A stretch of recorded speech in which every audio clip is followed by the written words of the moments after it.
1,500 milligrams a day. So a great way to limit that salt is to take out those processed foods, like I said, potato chips, lunch meats, frozen dinners, bacon, things of that sort.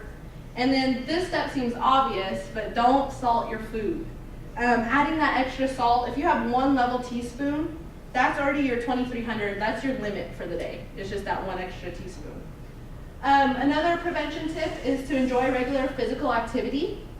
The American Heart Association recommends that you get 150 minutes a week of moderate intensity. So we're not saying, go run a marathon or anything like that. Even brisk walking, 10 minutes a day, is going to make a difference.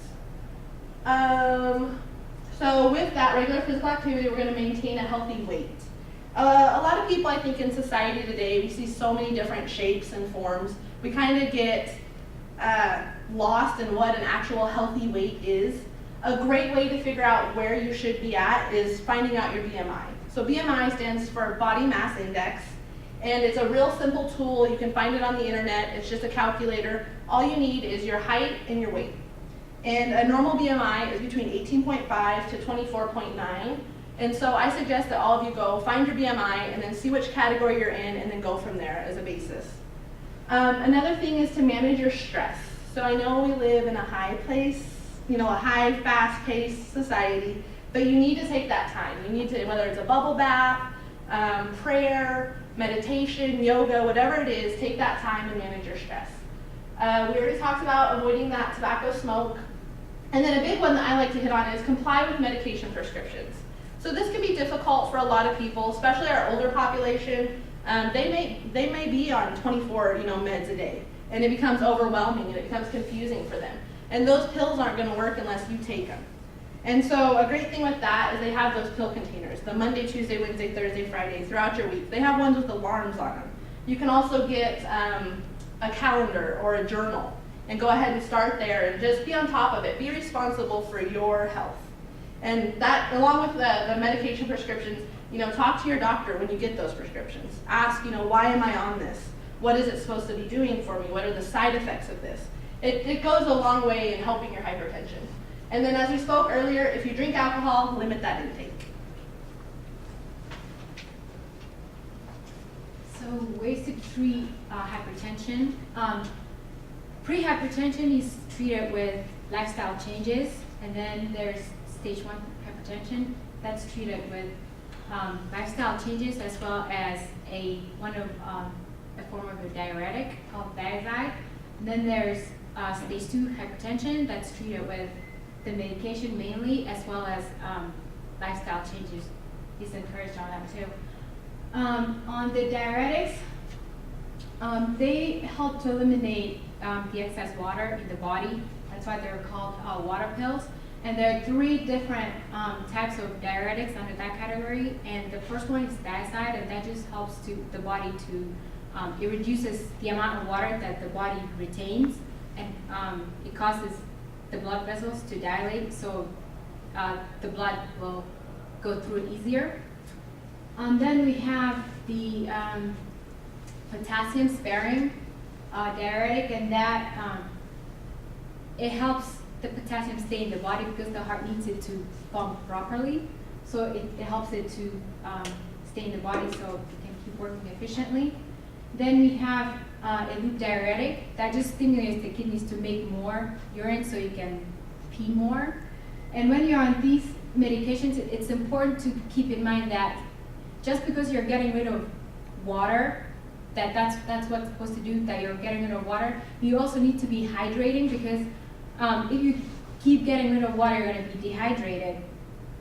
So you need to give the heart rest. Just the water will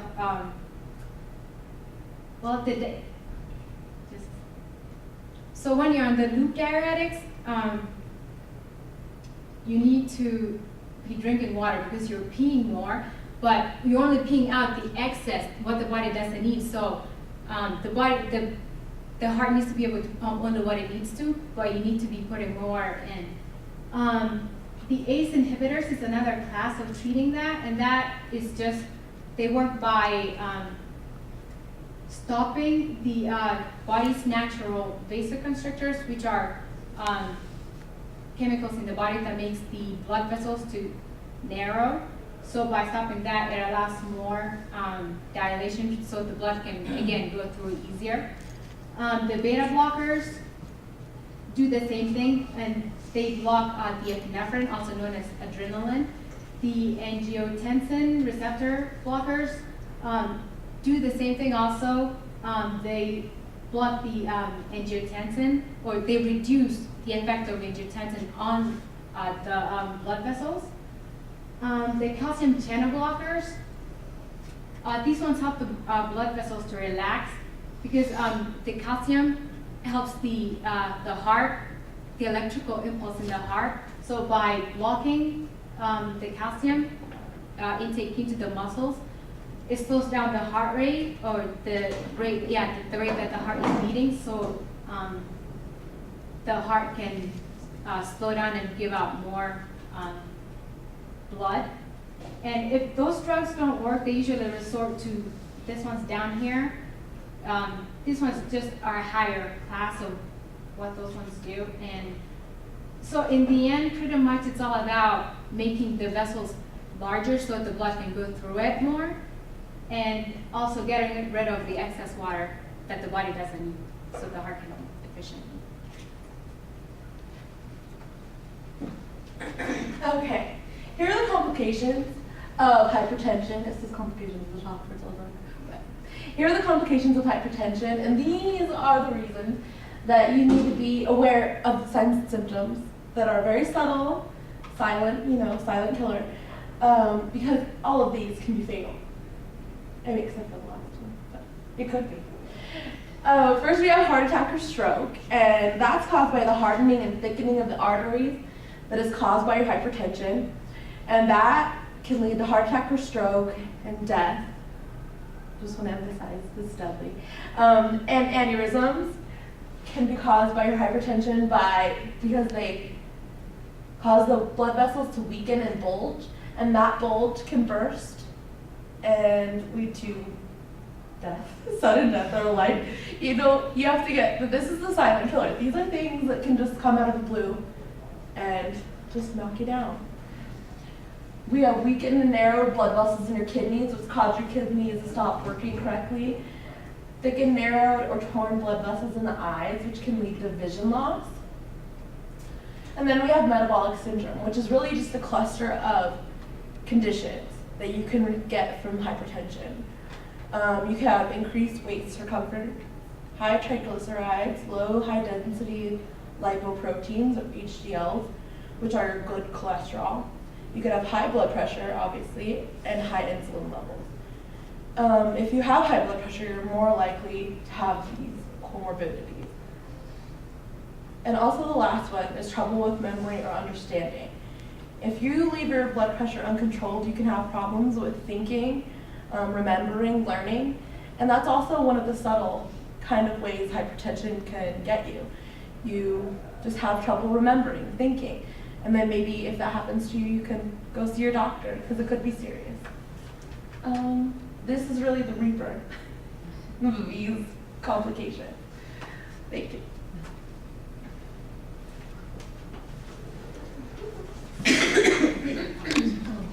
So we want to thank you for your time. The takeaway from all of this is that high blood pressure is nothing to ignore. You do need to get checked. You do need to have it monitored by your doctor. You can die from this.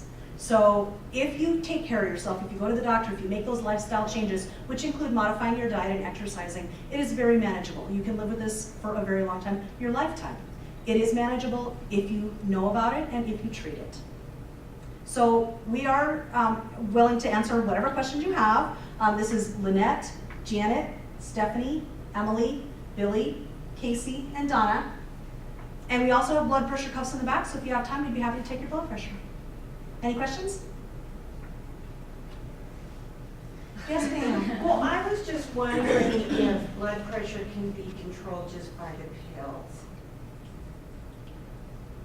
Well, it's not recommended that you just use the pills, because I mean, it's like you need to be able to exercise also in order to help the pills work. So no, it's not It can, but it's not recommended by a doctor. It would not be recommended by just using pills. It'd be a combination of all the things. Yeah. I mean, you need to exercise, you need to control your diet, limit the salt intake. And of course, for everybody that doesn't have the added risk factors, like if you're under 45 or 65 for women, or obviously African Americans, if you're Caucasian, or pregnant, all those things can be controlled. But everybody else that's not in those categories, you can control it by your, like I said, the diet and exercise. So it's very important. And take care of yourself.